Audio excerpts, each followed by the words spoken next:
Hey, good people. Thanks so much for clicking on my video. So today is the final reveal of our very budget-friendly kitchen makeover. If you did not get a chance, go back and look at part one so you can see how we updated these very old kitchen cabinets.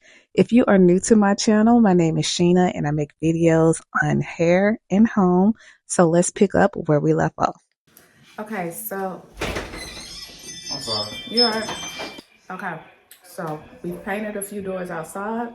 Now we're going to paint the wall where the refrigerator is up against. So we're gonna paint it, put the refrigerator back, and then we will paint the frame and possibly some of the doors.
Okay, you know it's not a true DIY without a little hiccup. So here are the cabinet doors with about 2 coats of paint.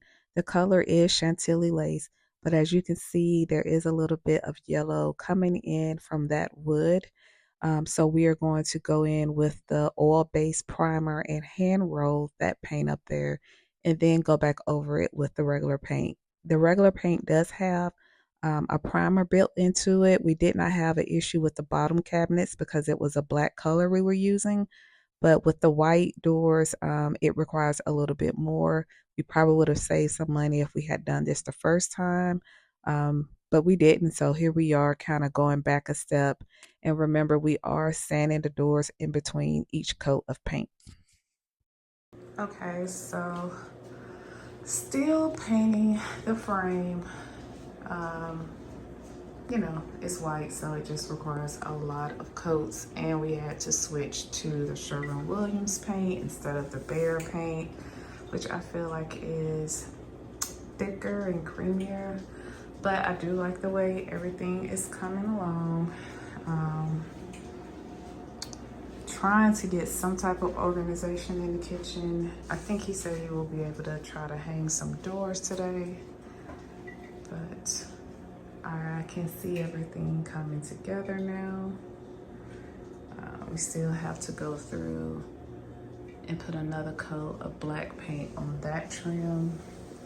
And I am switching some things around. My coffee maker was originally over here to the right on my coffee station, but I think I'm gonna leave it here on the countertop and find some type of organization for this and try to keep my coffee here.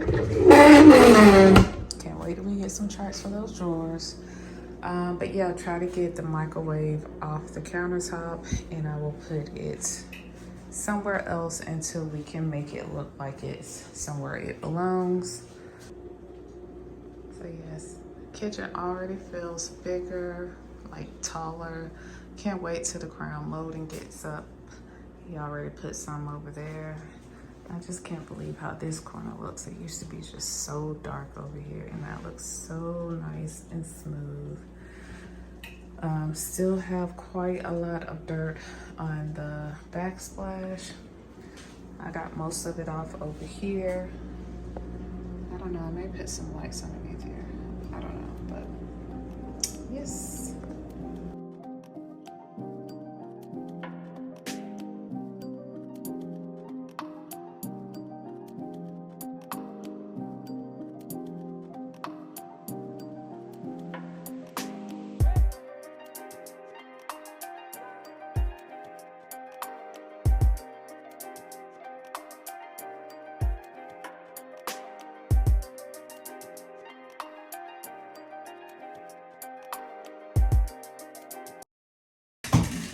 All right. That damn a little bit there. Man, Chris, what I say? You never worked over meat before, have you, John?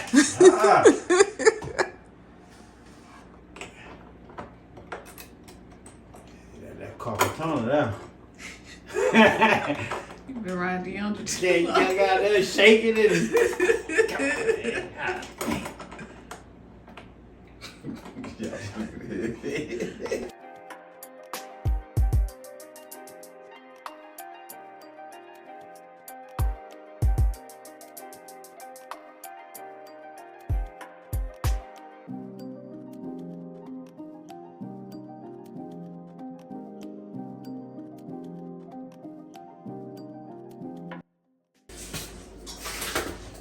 Oh, you probably can turn that thing sideways too if you need to, if it look better straight.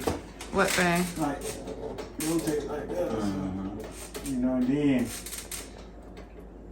you know, whatever, how you want to put it. Cause that thing there, you can swivel. That looks pretty. Man, that look right.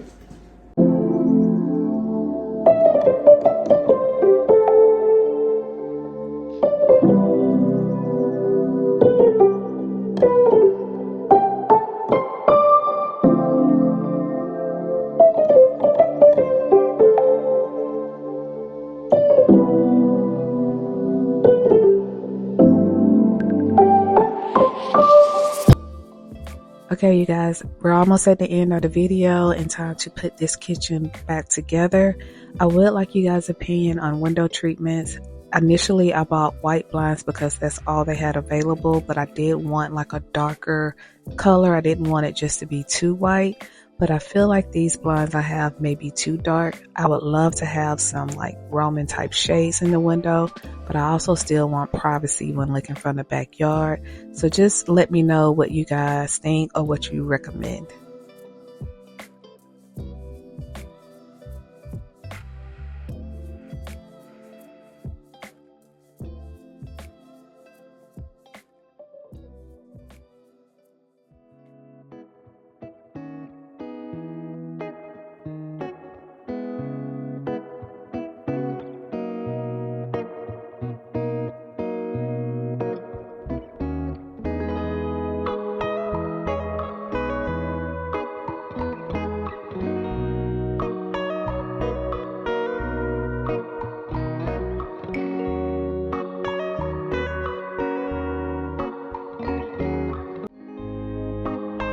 Okay, you guys, I hope you enjoyed the video. We wanted to keep it under $500, but the hardware was the most expensive thing, but I'm so happy we decided to do the soft close hinges. Also, having to buy new paint increased the cost as well, but $600 is still a great price for such a huge transformation. If you're like me and you're on a very tight budget, having a little bit of patience, being creative, and a whole lot of elbow grease can definitely give you the space that feels more like you. As always, thanks so much for watching. Take care, and I'll see you in the next video.